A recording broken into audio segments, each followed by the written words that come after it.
Skip, was it a situation of you giving exposure to all the players, or were you surprised by Oman's spirited show? What do you say?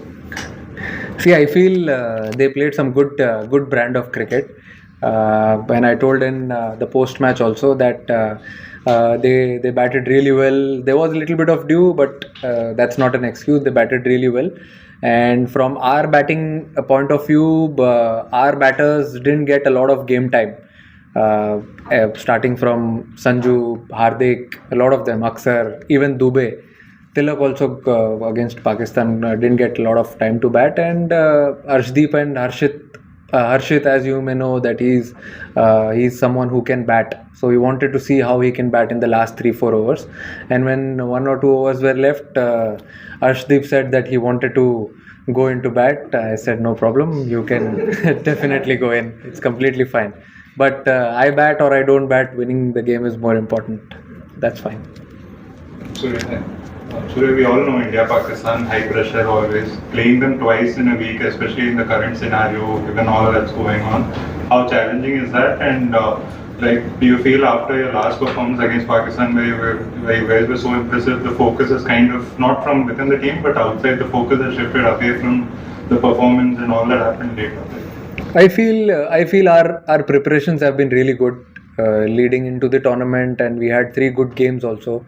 So but we are actually focusing on what we can do best, and as I said on the toss as well, that we want to follow all the good habits which we've been doing in the last 2-3 games, and we'll take one game at a time. But yeah, as you said, it doesn't give us an edge that we have played them once and we had a good game. So of course it will be a good game. We'll have to start well from scratch, and whoever plays well will win the game. So Surya, the first match against Pakistan, India were very dominant, and whatever happened, not talk about that, but whenever people say that even you have an exercise that you want to shut out the outside noise, but is it always possible? And if it's possible, what's the process of doing that? Shutting the outside noise when there's so much going on. What do you do? Close your room, switch off your phone and sleep. I think that's the best. See, it's easy to say, but sometimes it is difficult because you meet a lot of friends, you go out for dinner, and you have a lot of players also around who like to see all these things. So it's very difficult, but then it's on you. What you want to listen to, what you want to have in your mind, and go on and have a practice session or go on and have a play a game. But I have been very clear with all the boys. I think it's very important if we want to do well this tournament and going forward. We will have to shut a lot of noise from outside and take what is good for you. I'm not saying shut the noise completely, but take what is good for you. I mean, someone can give you a good advice as well, which can help you in the game, which can help you on the ground. So I think that is very important for me. And rest, I feel everyone is good in good space. Captain, हमेशा India Pakistan match से पहले buildup में बात आ जाती है कि अलग game है, डिफरेंट गेम है. क्या अभी तो टाइम ही नहीं है बिल्डअप का, 24 घंटे के बाद मैच है. फिर भी लोग बात करते हैं, स्पेशली जो चल रहा है बैकग्राउंड में, लोग बात करते हैं डिफरेंट गेम है. क्या क्रिकेटिंग पर्सपेक्टिव से इंडिया पाकिस्तान राइवलरी क्या सेम लेवल की इंटेंसिटी है, सेम लेवल की क्वालिटी है दोनों टीम्स के बीच में? इसको आप कैसे देखते हो? और as a captain of the team, क्या आपको लगता है कि पाकिस्तान को हराने में अभी भी वही अलग मजा आता है जैसे पहले आता था 2003-2000 उस टाइप की बात अगर मैं करूं? अभी देखो, उस टाइम तो पता नहीं, मैं कभी खेला नहीं तो मैं तो मैं बता नहीं सकता. बट राइवलरी की बात करें तो पता नहीं आप लोग क्या राइवलरी की बात कर रहे हो. मुझे तो बस ग्राउंड पे जाने के बाद ऐसे ही लगता है कि स्टेडियम भरा होता है, और जब स्टेडियम भरा होता है तो मैं अपने टीम को और सबको ये बोलता हूँ कि चलो भाई लोग, एंटरटेनमेंट का टाइम आ गया. इतने लोग आए हैं मैच देखने के लिए, तो आपको एंटरटेन करना पड़ेगा सबको. Let's play some good brand of cricket. And और तो मेरे हिसाब से हम लोग इतना ज़्यादा कुछ सोचते नहीं है. 3 गेम खेला है हमने अभी, तीनों गेम जीतने में उतना ही मज़ा आया जितना गेम इसके पहले वाला गेम जीतने में मज़ा आया था. तो I feel every game is a new challenge. We take it in a stride, और अच्छा लगता है. जीतते हैं और कुछ उसमें से सीखते हैं और नेक्स्ट गेम में ट्राई करते हैं करने के लिए. पाकिस्तान के खिलाफ पिछले मैच में बैट से भी और बाकी चीज़ों से भी भारतीय टीम ने बहुत अच्छा किया. अगले मैच में भी बाकी चीज़ें क्या होती है भाई? अगले मैच में भी भारतीय टीम वैसे ही करेगी जैसे पिछले मैच में किया।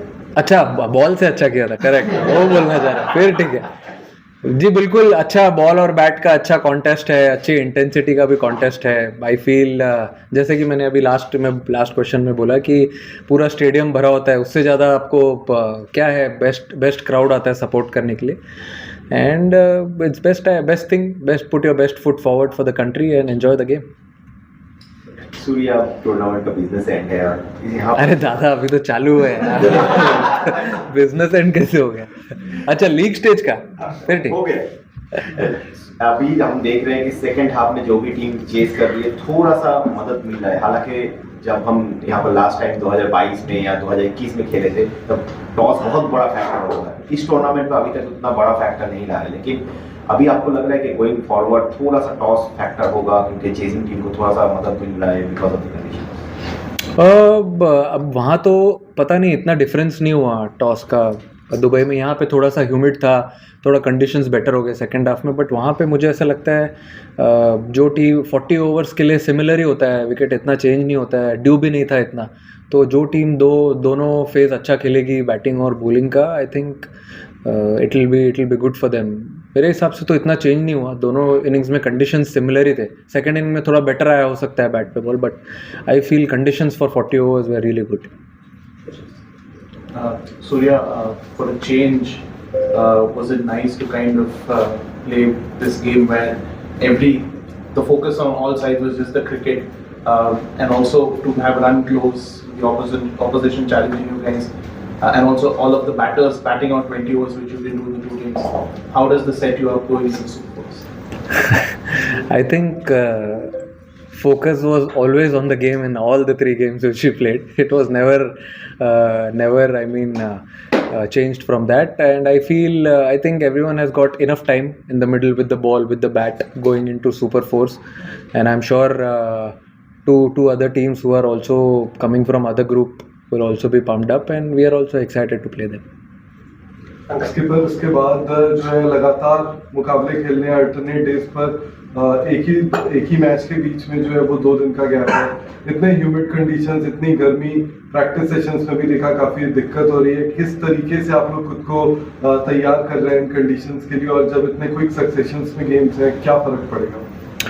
आई थिंक प्रैक्टिस सेशन ही वो जगह है मेरे हिसाब से जहाँ पे आप ट्राई करते हो रेडी होने के लिए गेम के लिए। जो गेम इंटेंसिटी तो आप मैच नहीं कर सकते हो प्रैक्टिस में, बट एटलीस्ट क्लोज जा सकते हो। जो आपके रनिंग है, फील्डिंग सेशंस है, जो बैटिंग सेशंस है, वो सब आप वहाँ पर करके।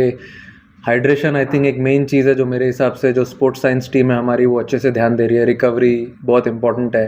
तो ये कुछ चीज़ें अभी आप इतने प्रोफेशनल हो जाते हो ये लेवल पे आके कि आपको बताना ज़रूरी नहीं है कि कल मैच है या 2 दिन बाद मैच है, आपको कैसे प्रिपेयर करना है, क्या ध्यान रखना है। क्योंकि हम जब इंडिया में भी खेलते हैं, जब IPL खेलते हैं, फ्रेंचाइज क्रिकेट खेलते हो, तो आप 3 बजे का मैच भी खेलते हो, 4 बजे का मैच भी खेलते हो। तो उसके लिए कैसे प्रिपेयर करना है मेरे हिसाब से सिमिलर है। इधर आपके पास प्लस पॉइंट है कि आप शाम में खेल रहे हो, 6:30 गेम है सारे, तो सबको अपना अपना प्रिपरेशन आना चाहिए और सब अपने अपने हिसाब से प्रिपेयर कर ही रहे। किसी को इतना मतलब अभी तक तो मैंने देखा नहीं, अगर क्रैम्प्स वगैरह इतने आए नहीं है, तो I think they are preparing themselves really well. Surya भाई, पिछले जब इंडिया पाकिस्तान का मैच था तो देखा हमने कि सुबह से जो पूरा मैच देखते थोड़ा गुस्सा दिखाया गया, लेकिन शाम को जब हम मैच जीते तो पूरे देश में खुशी का माहौल था, एक अलग माहौल था। इस बार में आपको देश तो जीत गए ना, इसीलिए खुशी मनाया और क्या। तो इस बार में कुछ ये कहेंगे देश को सिर्फ संडे को एंजॉय करें मैच और सब चीज़ों को भूल जाए, क्या कुछ बोलेंगे? देखो, जैसे भी कंट्री हमेशा सपोर्ट करता है हर गेम में, वैसे ही ये गेम में भी सपोर्ट करते रहे। और संडे है तो मेरे हिसाब से ज़्यादा लोग बैठ के देखेंगे मैच, तो आराम से बैठे एंजॉय करें गेम। और हम लोग ग्राउंड पे जाएंगे तो पूरी कोशिश करेंगे सेम इंटेंसिटी से खेले, सेम एनर्जी से खेले, और हमेशा हम ट्राई करते हैं अपना ये गेम आगे रखने के लिए, और वही ट्राई करेंगे पूरा ग्राउंड पे। सूर्या, आपने 100 से ज़्यादा इंटरनेशनल मैच खेले हैं, वर्ल्ड कप इंडियन टीम का भी हिस्सा है, जो पूरा कॉन्टेक्स्ट था पिछले मैच का, उस लिहाज से was this your best match T20 international में? जिस तरह का रिएक्शन, सारी चीज़ें रही, मतलब मैं समझा नहीं। मतलब आपके लिए as a player that was the best match? नहीं, ऐसा तो नहीं है। एवरीथिंग जो so much was riding on the this match. Best match तो मेरे लिए तब था जब मैंने फर्स्ट गेम खेला था इंडिया के लिए। उसके बाद से जितने भी मैच मैंने इंडिया के लिए खेले, जब भी मैंने फील्ड लिए वो जर्सी पहन के, हमेशा मेरे लिए एक प्राउड मोमेंट ही रहा है। और इवन मैं हर गेम जो भी गेम इंडिया की जर्सी पहन के स्टेप करता हूँ ग्राउंड पे, I am always excited, I am always proud to be part of this wonderful campaign. और आप आगे भी जब भी अपॉर्चुनिटी मिलती रहेगी, I will always be proud. अगर आपने देखा होगा तो मैं नेशनल एंथम में हमेशा आँख बंद करके रखता हूँ, तो मैं वही सोचते रहता हूँ, याद करते रहता हूँ और भगवान को थैंक यू बोलते रहता हूँ कि ये अपॉर्चुनिटी देते रहे मुझे खेलने का जब तक मैं खेल सकता हूँ, and I am very happy for that.